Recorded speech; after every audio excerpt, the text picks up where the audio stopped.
seal is broken. Right in the very next chapter, chapter 8, it says the seventh seal is about to be broken.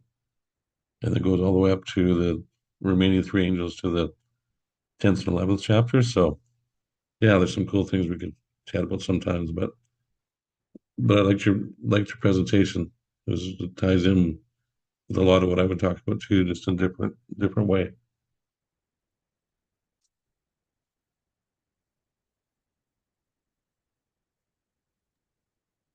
Okay, Brent. The internet's really slow, so What's I that? finally got it back on. Go ahead. Okay. Again, thank you, Keith. I enjoyed that. So, all right. Share screen.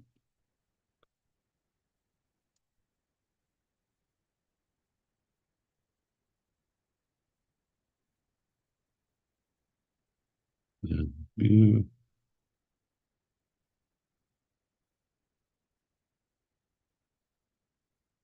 Okay.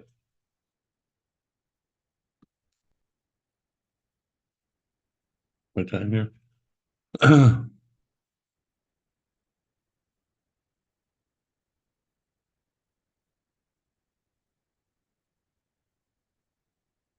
Hey, welcome everybody. Say everybody hello to everybody at camp. Again, thank you, Keith. I enjoyed your presentation. Thank you to Bible Exploration TV for putting this on for the whole week. This is the last day, the seventh day of the camp, and today's the seventh of seven presentations for me. And the I'll have a little announcement at the end here, but yeah, we've gone through and also had everybody out in Africa and on Roku and et cetera, et cetera. So very happy to be here today. I'm actually excited about today. So we've gone through six chapters before this about the covenant and about established when it was formed and that it is a covenant and et cetera, et cetera. And we've gone through various things. And um, today we're going to open up looking at this pattern for the covenant a little bit greater detail. Um, Let me just see. Sorry, there's one thing I got to do. Sorry, I really need to do this. It's kind of an emergency, but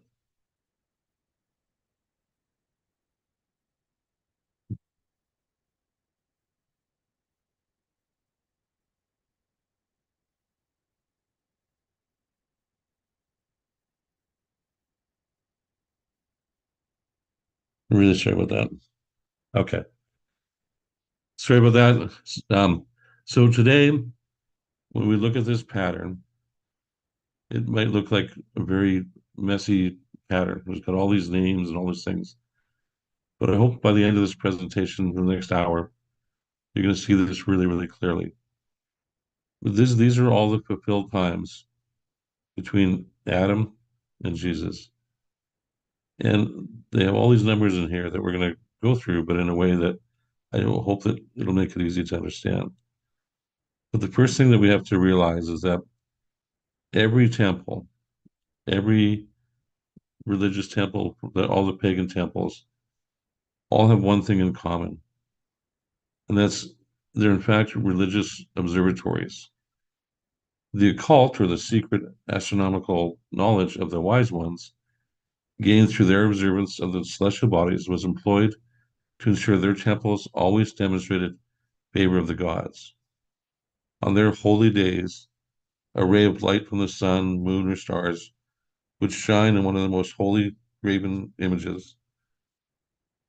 In complete opposition to this, the Hebrew tabernacle has no place of entry for any outside source of light in its holy or its most holy places.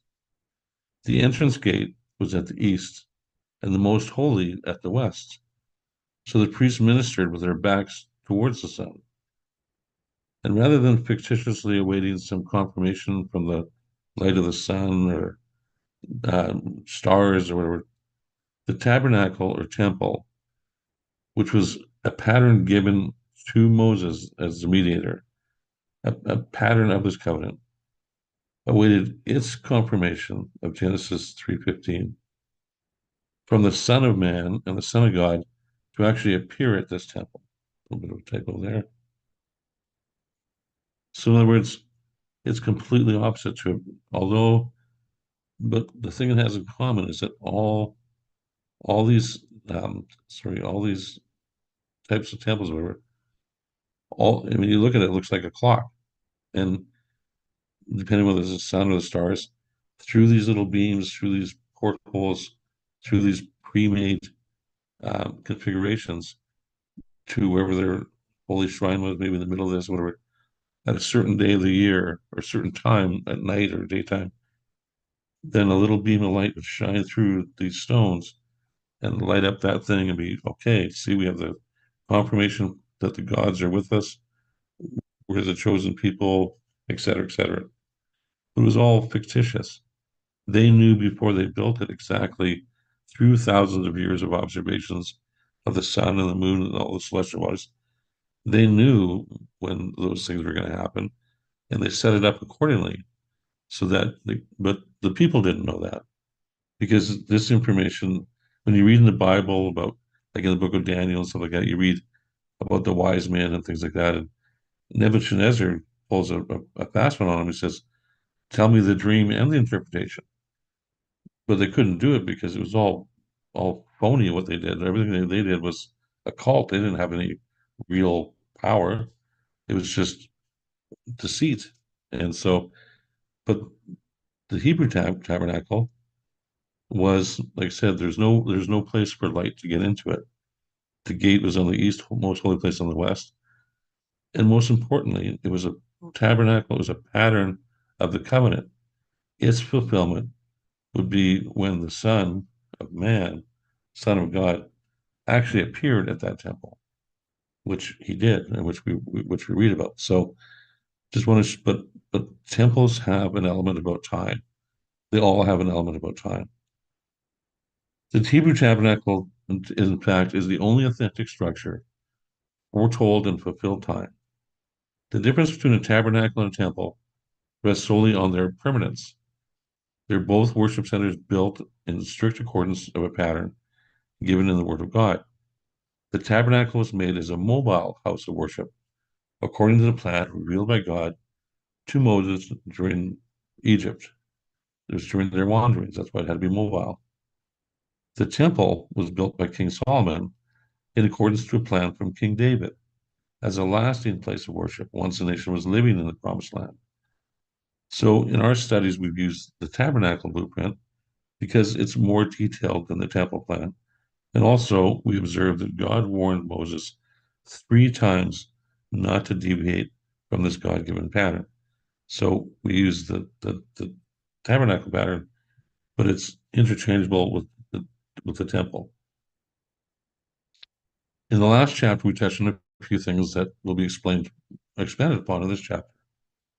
The first was that the scriptures reveal a day is like 1,000 years to God, and 1,000 years is like a day.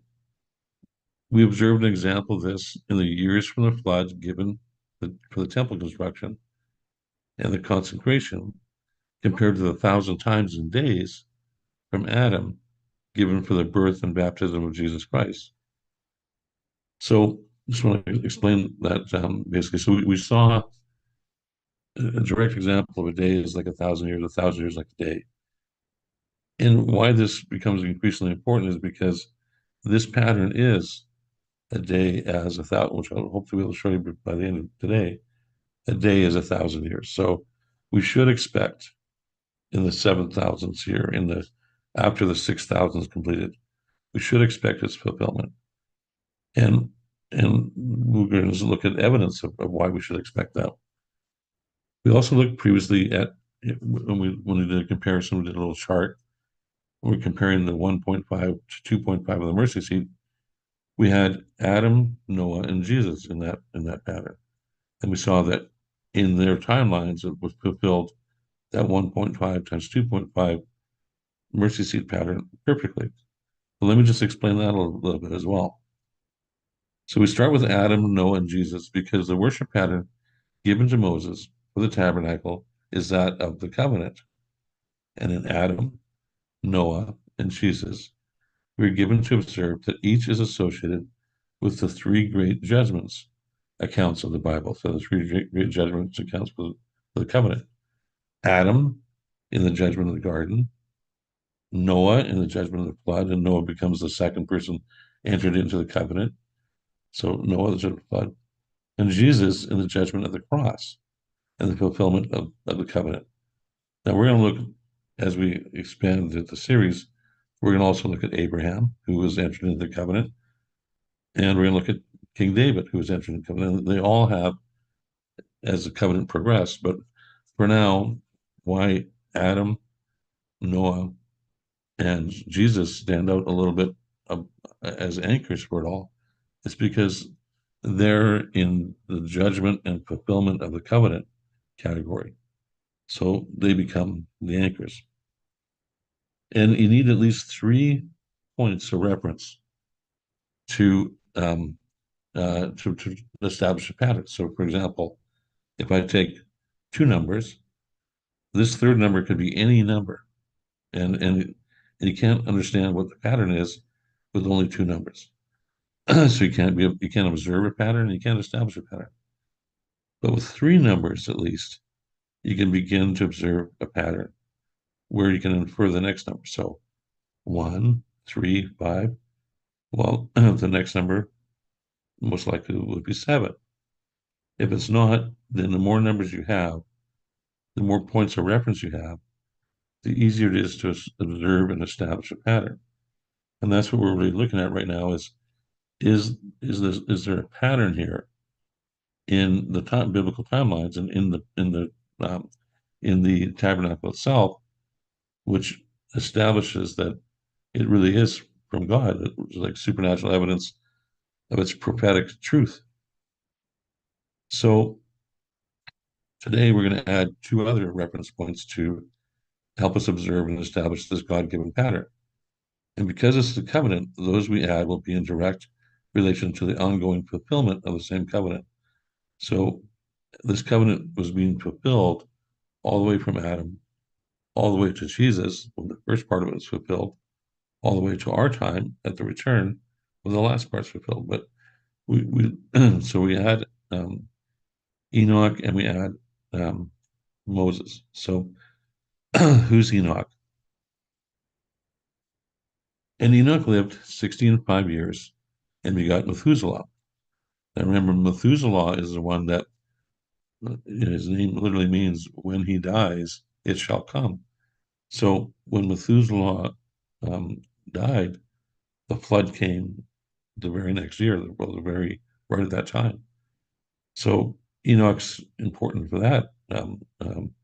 But also, he walked with God after he begot Methuselah 300 years. So 65 years to Methuselah, another 300 years as he walked with God. Well, what does walking with God mean? I mean, wasn't this is the seventh generation from Adam? And the covenant was men would walk together in peace and harmony with God, in covenant with God. And so here in the seventh generation, you have a man walking with God. Now, he's not sinless and he's not perfect. He's not the one that could take away the sin, but he is walking with God as the seventh generation. And he begot sons and daughter in all the days of Enoch for 365 years. Interesting, 365 years, same as there are the amount of days in a year. And Enoch walked with God, and he was not, for God took him. So he never saw death. He was taken by God and preserved for the end. But so that's all we know in the Old Testament about Enoch. But in these 50 words, it's a lot. Everybody knows who Enoch is, even though his story in the Old Testament is boiled down to 50 words. But it's incredible words, and it shows as a seventh from it's an ongoing process, things that God wants to show us.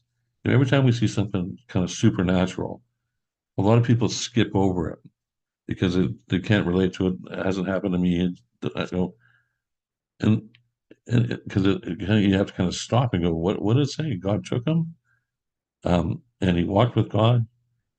But I call these things stop signs that kind of then you should when you see something that's supernatural, something that is calling your attention that is not natural into your world or whatever, God's calling you to stop and observe this.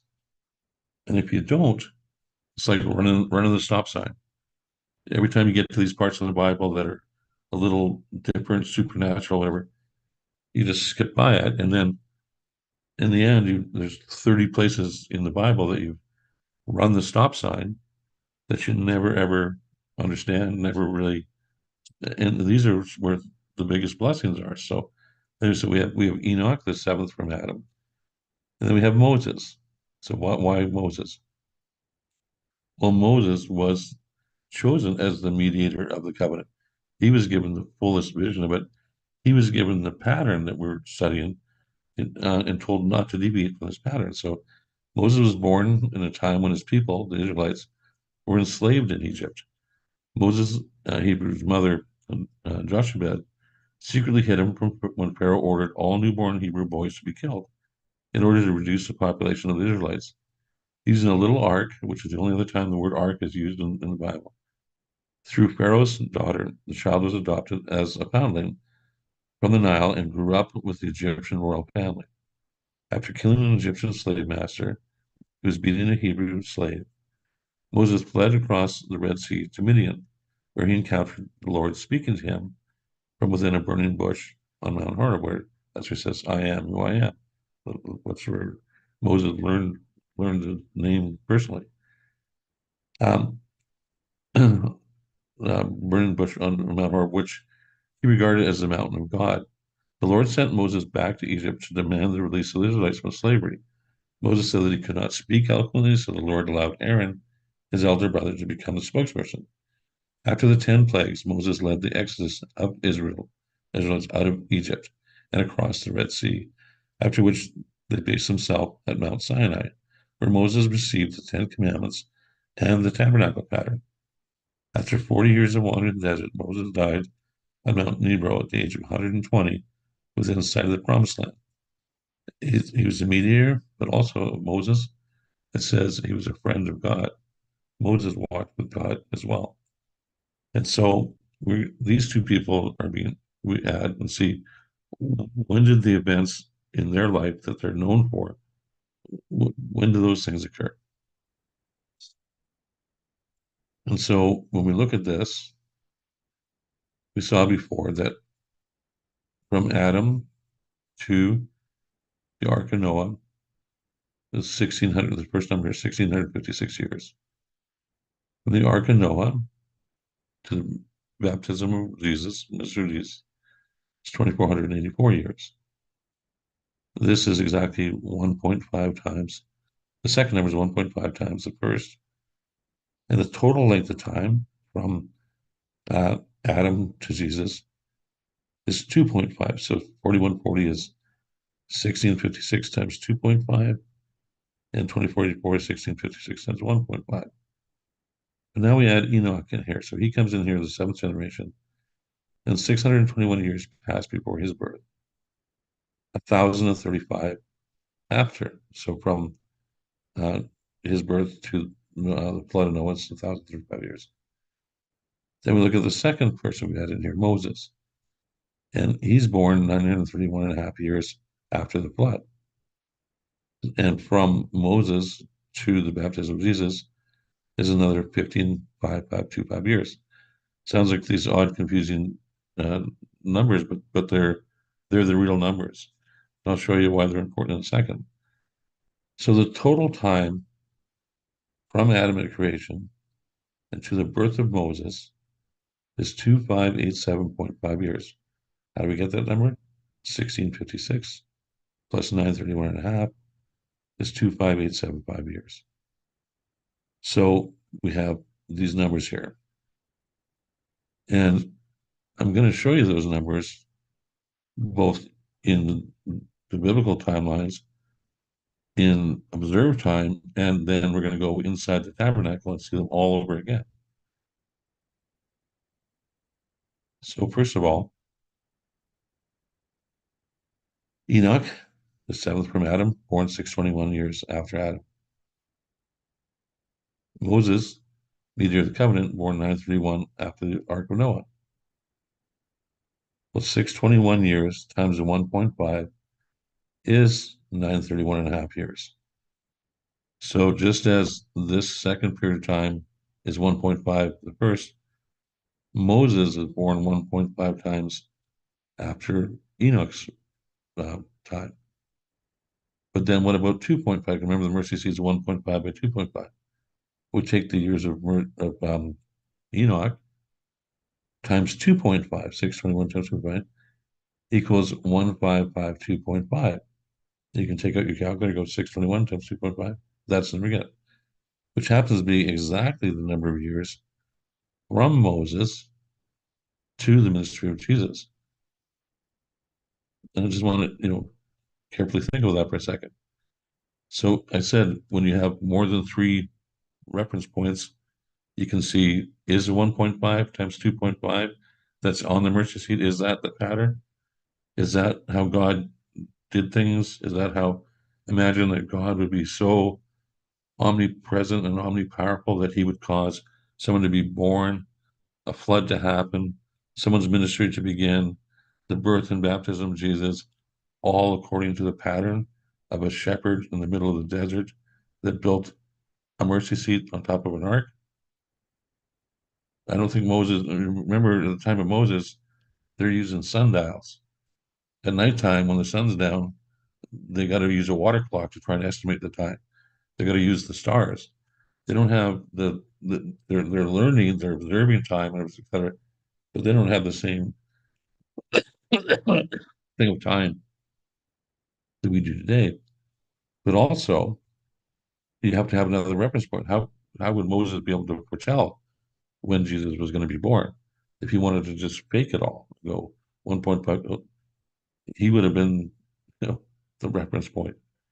So I'm showing you this to show you that, first of all, this 1.5 times 2.5 is carried on when we add two more people to it. Now you have five references of 1.5 times 2.5. That's the mercy seat pattern. So um, and we have, like I said, the total length from Adam to Moses is 25,875. Then we go to the next point, observed time. This is important as well. So every 2.5875 days, how many hours is 2.5875 hours? That's 24 times 2.5875 is 62.1 hours, just like 621 years. How many degrees does the Earth rotate? Because it's 360 in a 24-hour day. So 2.5875 times 360 degrees would be a 93 and a half degree rotation in that same period of time. So does this pattern also have anything to do with observed time, with the sun and the moon and the celestial bodies? Because, well, yeah, let me just go to the next one. A day is 1,000 years. 1,000 years is a day. Well, in this 2,587 years to Moses is exactly the same as 2.5875 days. If you're going to do a 7-day calendar, because when is Moses born? 2,587.5 days. If you go back up to here and you're going to start plotting days, which we're going to do next time. Sorry, a little bit finicky here. But you would have, at this point in time when Moses is born, to be 2.5 days. And as you go through time here, whatever, and start to get the idea that, Jesus came at the end of the fourth day, that after the end of the sixth day, he would return. And you see that it is tied in very directly to observed time.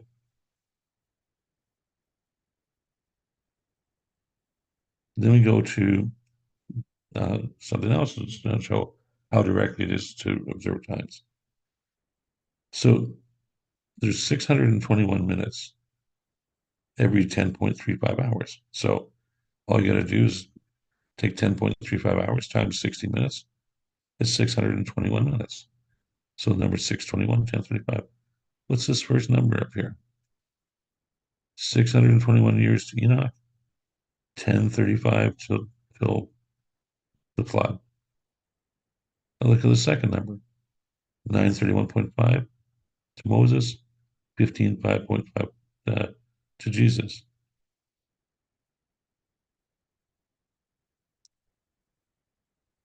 Well, every 15.5525 hours is 931 and a half minutes. 15,525 hours times 60 minutes is 931 and a half minutes. So when we're looking at observed time now, what is observed time? What God told us on day 4 to observe the sun and the moon, not to worship it, but they will be for time, for, for appointed days, for to be able to learn to tell time so that we could observe time. And so there are his two witnesses, the sun and the moon. They haven't changed in the 6,000 years. It's 6,000 years ago. It still was 2.5875 rotations were 62.1 hours. And it was still 931.5 degrees. Whether we observed it or not, it still was the same. They haven't changed. And remember that every number in here is taken from the Bible. The dimensions of the mercy seat. I showed you the timeline of the first 1656 years yesterday, where they're totally uncontroversial because they're taken right out of the genealogy. I showed you that the second group, which has one little controversy, but it's been eliminated by most scholars that some people still don't accept it. But I base more of my time on this pattern than I do on that timeline.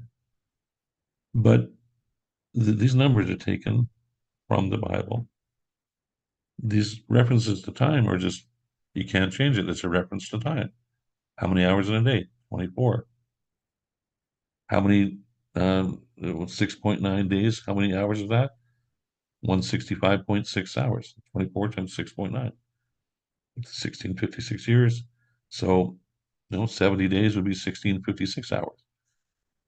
It's a relationship that doesn't change. And in this relationship, what we're looking at here is the fulfillment of, and there's no big gap between them. It's right at this time, then that time, this time, then that time. And we looked at 5 different people that we are told something special about in this covenant. To Adam was the first entered in the covenant. And to Adam was given the promise in Genesis 3:15 about being delivered because of the covenant, being delivered by the seed of the woman that would crush the skull of the serpent. And Enoch was the 7th from him. And in the 7th from him, he walked with God. And God was pleased and took him, saved him from every other covenant judgment, whatever. Uh, Noah said he was found righteous amongst his generation. He was the only one that God could even call righteous. And he faithfully obeyed God and built after the pattern God gave him. And when the flood was over and he left the ark, God entered him into the covenant. You can't enter into something that doesn't already exist. You can't enter a room unless it's already there, or enter a war unless the war is already on. So all these people after Adam that were entered into the covenant already existed. And Moses was entered into the covenant, but he was specially given to be a mediator. And what does it say about Moses? He was a friend of God. He was more humble than anyone else. He was a learned man, a strong man, but he was a leader. But he was meek. And what does meek mean? Well, it means that use your strength for good. Like a meek wind on an ocean is an ocean that helps blow a ship home with good speed, not destroy the ship. That's a meek wind. And then all of these, of course, are what people call types of Jesus, but they're examples that teach us more and more about the covenant. But only Jesus takes all of these things into one and takes them one step further in being sinless, Son of God, Son of Man. So it's all part of the fulfillment of this covenant. And it's important that when we're looking at these numbers, math is used to prove theories and prove laws, and um, and and and it's just a way of explaining something.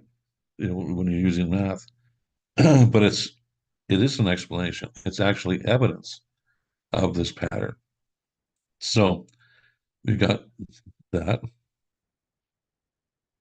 and also remember yesterday we talked about 69 and that right at the year 69 or 6.9 time frame that 69 observed years is equal to 70 prophetic years, like a 360-day versus a 365.217 day. So 621, what is that? That's 69 times 9. 1035, that's 69 times 15. 1656, 69 times 24. 9 plus 15 is 24. So it'd also all be 70s. It'd also be 70 prophetic years. 70 times 24 if you use 360 rather than 365. 2484. 69 times 36. 15, 225. So that's the total number. Where's this 36 come from? 15525 is 69 times 22.5. 931.5 is 69 times 13.5. 22 and a half and 13 and a half is 36.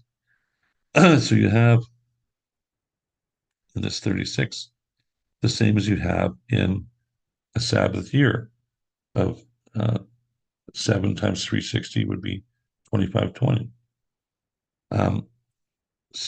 7 times or 6.9, like 2484, if you divide that by 69 and times it by 70, you'll get 2520 in prophetic years. Like this would be 2520, this would be 1680. So they happen exactly at these times. And every one of those numbers I showed you is divisible by 69. Moses, 69 by 37.5. Well, what's 375? 1.5 times 2.5, just like the mercy seat. 49 or 4140. 69 times 60. If you're going to go prophetic, it'd be 70 times 60. So that'd be 4,200. But where's the 60 come from? Well, it comes from 36 plus 24. The 1656, 24. But every one of these numbers is divisible by 69. Then we look at time itself, how time is observed. So if you're going to do a 24-hour, we have 12-hour clocks, but if you're going to do a 24-hour clock, then every hour would be 15 degrees on that clock. So tick, tick, tick. So hour one, 15 degrees. Hour two, 30 degrees. Hour three, etc. All the way around. Hour 12 would be 180 degrees. Hour 18, 270 degrees. Hour 24, 360-degree rotation. So look what happens if we just take 16.56 hours, which would be right here. So how many degrees is that? Well, 16.56 hours is also 69% of 24. And in terms of rotation, 360-degree rotation, it's 248.4 degrees because that's 69% of 360. So you'd see again 69.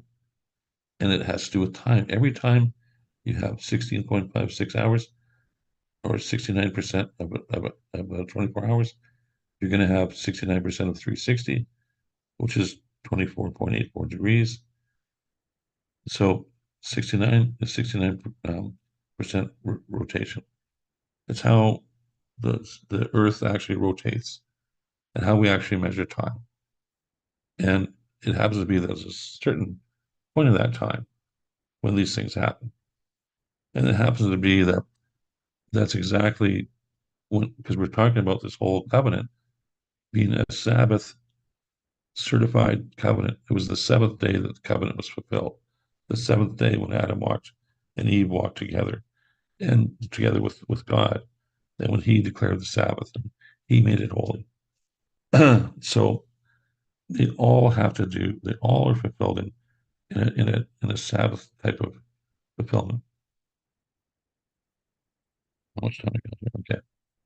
So now we're gonna go inside the the, the tabernacle, and we're gonna see these exact same numbers. So these are we want to focus on the boards. We've already talked about the Ark of the Covenant, which would be inside here, in this side. This is the most holy place. On this side of the veil, so this is the veil that separates the holy from the most holy place. And on this side of the veil is where the priests were allowed to be for 360, all but one day of the year. One day of the year, the high priest would enter through this veil into um, the presence of the Ark of the Covenant. But normally, they'd be on this side. That's where they have the showbread. That's where they have the altar of incense. That's where the lamp was. We'll show that in a minute. But I just want to give you a little bit of an idea about the magnitude of these boards. These boards is what we're talking about here, and I'll read you about them in a second. But they form a golden wall all around here. So there's these beautiful curtains that are all the same dimension, 10 by 10, and we'll talk about the curtains tomorrow probably. But you go, but there's the curtains. The covering that's over top of this is made of the exact same materials as this. So, and these are supposed to be cherubims because on the instruction for these veils and on the instruction for the covering, it's to make cherubim, these special class of angels, just like on the mercy seat, the two cherubim that are there. So this same pattern would be above this. So when you're looking up, it'd be like looking up to the sky, seeing the angels, seeing the cherubim, and this is all represents the flesh of Jesus. But remember, when the covenant was broken, and God gave the foretelling of Genesis 3:15, He removed the man from the garden, and He put cherubim to guard the way of life. So this pattern is how He was going to do that, and proceeding through these cherubim. And the only way to get through these cherubim is through the flesh of Jesus and through what He would do. But anyway, so here's inside of the tabernacle, and I want to add that to what it says about these. And thou shalt make boards for the tabernacle of shittim wood, standing up. 10 cubits shall be the length of a board, and a cubit and a half shall be the breadth of the board. So it's 1.5 wide, 10 high. 2 tenons shall there be on one board. So the tenons are like little prongs that come on the bottom of the board, so they can slot into the sockets. um, Thou shalt make for all the boards of the tabernacle, and thou shalt make the boards for the tabernacle 20 boards on the south side, and thou shalt make 40 sockets, which in the Hebrew translation actually says 40 feet. So that's on the bottom here. See how they go into a foot or into a socket. So these sockets were made of silver. This isn't a very good representation here, but they're made of silver, and they're made of silver, and all the silver in the entire tabernacle was taken from the redemption shekels when Moses said, for your firstborn, a shekel for your firstborn, and they donated the silver shekel. All of that was used inside for building the tabernacle. So they're really standing on the feet of redemption. They're on the silver sockets. There's 2 feet that go in. Um, anyway, so so these sockets should be under the 20 boards. 2 sockets under one board where it's 2 tenons. So it's like 2 feet. And 2 sockets another board where it's 2 tenons. And the second side of the tabernacle on the north side should be 20 boards. So what it's talking about here is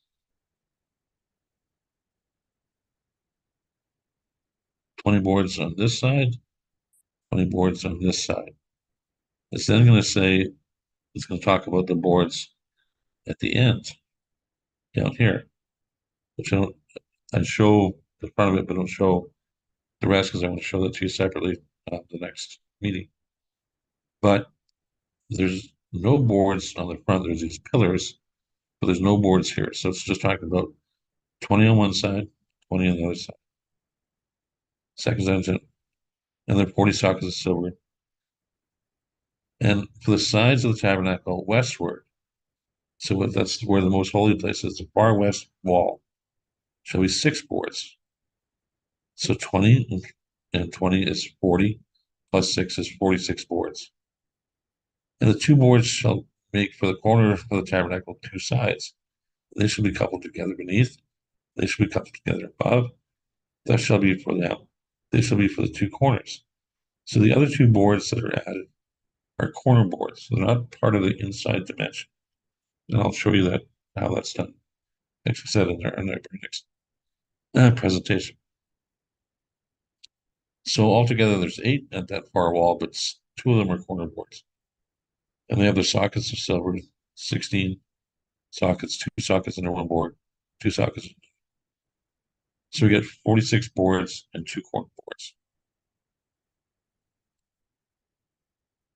A little bit. So if you look at coming down, so this would be the holy place again.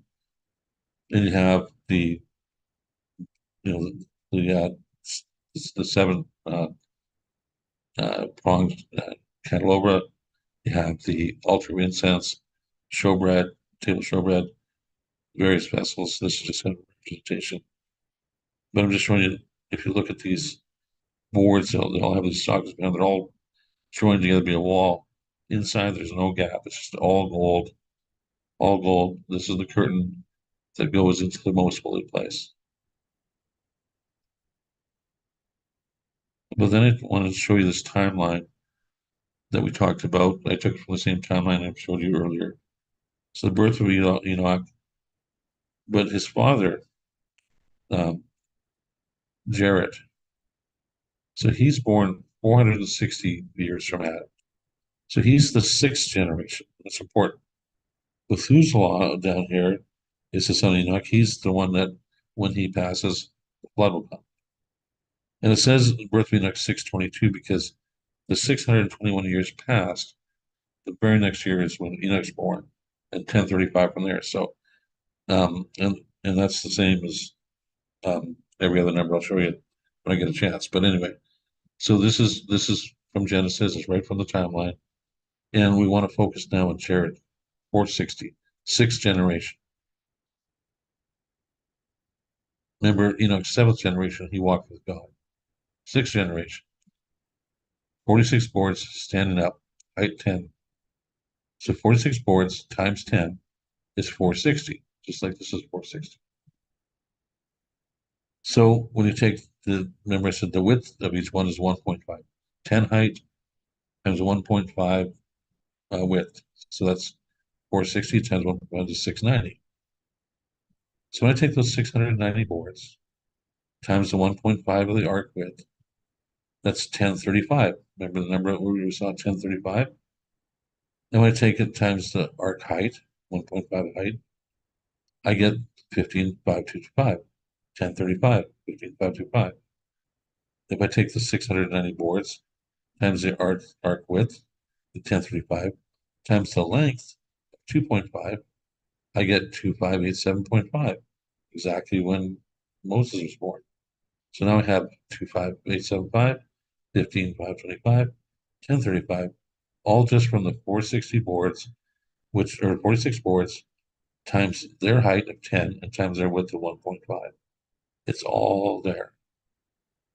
Now we go to these 46 boards versus time because all temples have an element of time.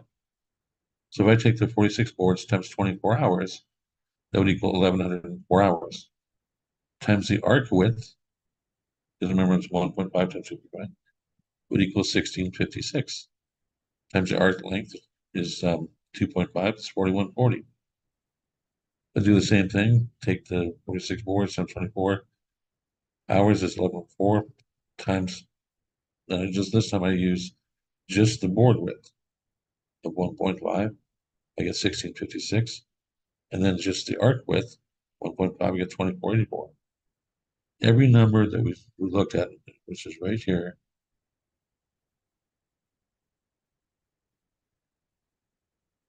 2484, right there, 4140. Let's go down here a little bit.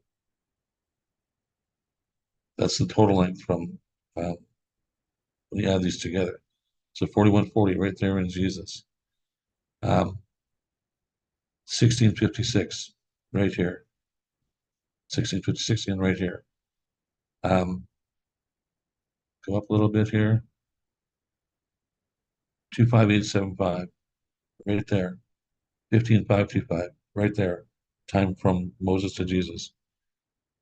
1035 right there. All of these numbers, and all we've looked at is the 46 boards that are on the temple and the height and their width, because those standing around, it's like the throne room of God, and those represent the generations. And this is about the redemption of man, redeeming the sixth generation, the seventh. You see a difference with the sixth, which is Jared's generation. Well, born out of Jared's generation is the seventh, which is Enoch. And he walks with God, and God takes him so he doesn't see death. What happened with Jesus? Yes, he was bruised by the serpent. He was in the tomb for 3 days. Then God raised him up. So when I'm showing you these things, I'm just going to check my time, that you cannot deny what we're starting to see here. That, like I said, two or three things you can establish a pattern. Four or five things you can even more establish it. But every single person we've looked at so far were born, died, had their ministry, all according to the same pattern, and all of them connected to the covenant, and all of them from this pattern that was given to a shepherd in the middle of the wilderness 3,500 years ago, and all fulfilled exactly and specifically from here. Because this pattern is from above. This pattern is from God. It's not like, see, remember I told you about the light, stuff like that. See these thick curtains? See these thick walls? And on top of it, four other thick curtains on top. And what do we see at this end? Another thick curtain. There's no light that can get into here except for this, and this light had to be lit by the high priest with the oil, special oil for the high priest. And the only thing that ever came in here, other than that, was the coals from the altar to light this incense altar and the censer that would go inside this most holy place. The light's from within. The light's brought in from the altar. The light's given in a very specific formula. And it's the high priest that keeps this lit, just like it's the high priest, Jesus, that pours out the Holy Spirit on us, keeps us, that he is the light of the world. He's kept the light of the world from the very beginning. He is the light coming into the world. You know, when we look at it all and we start to see, because he was with Enoch, he was with Adam. It was the Lord. But he's with Moses because Moses, he gave Moses the name, the Lord. We read about Adam because it says in the Bible, the Lord was the one that breathed into his nose. The Lord is the one that separated into man and woman. The Lord is the one that stood up in the covenant and gave the promise of Genesis 3:15. And we discover that Jesus Christ is the greatest freedom fighter that we've ever could have even conceived. I mean, he's in all of that. That's why this tabernacle is all about him. And he's all about all the people that are being redeemed from the beginning to the end. And we're going to see. So I talked to Sandy yesterday, and because we want to make sure that everything is in this little book, I agreed to do on this Sabbath coming up. I'm going to do another presentation so I can finish showing you some things that I could not possibly cram into 7 presentations. But I'm either going to do 1 or 2 presentations on Saturday, either a double or at least one. I'm going to talk to Sandy tomorrow morning. But at that point, then we'll be complete this part of the series. At that point, um, then I'll be able to put everything, just do a little bit of editing. About a week later, that book would be available for all of you that wanted it with a donation or whatever to Bible Explorations. So the good news is we're finished the 7 of 7. Um, but I'm going to do a bonus 1 or 2 this upcoming Sabbath, and that'll complete the series because just, but I hope that today you're able to get a sense of that the more you add to it, the more you see, the more you see that it's the same thing we saw just having Adam, Noah, Jesus. We saw 1.5 times 2.5, like the mercy seat. But now we're going to look at another dimension, which is the height, the 1.5 height, and the crown that goes around the ark to look at our time and what's happened from that time to our time, and see that God has caused everything to happen in His order according to that pattern, and that pattern ends in our time. That pattern, just like where Enoch was born into it, Jared and Noah and Moses and Abraham and David, we're born into a time too. We're born into the last time, and I'll show that to you in the next presentation, available in that tabernacle pattern. There's no other time that's because everything is that I've showed you is right out of that pattern, but we haven't looked at the height yet, which adds another 1.5 to it. So we've only looked at the first 4 days really. The pattern keeps going, and the pattern always was to have the mercy seat uh, event and the crown event, and the mercy seat event is what establishes the pattern. That's the foundation for everything. When Jesus came in fulfillment of that, then it establishes the whole pattern and establishes for moving forward to his end fulfillment on the 7th day. And as I've said to you earlier in our presentation, we are already living in the 7th day. It's just what part of the 7th day will he come? We know he'll come before the end of the 7th day, but that's 1,000 years. It's what part of the 7th day will he come? And I believe that part is in our lifetime. So I'm gonna stop share over here so I can see you guys one-on-one. And I'm not sure how much time I have. I know Dean's ready to go, but You were any there. questions or comments?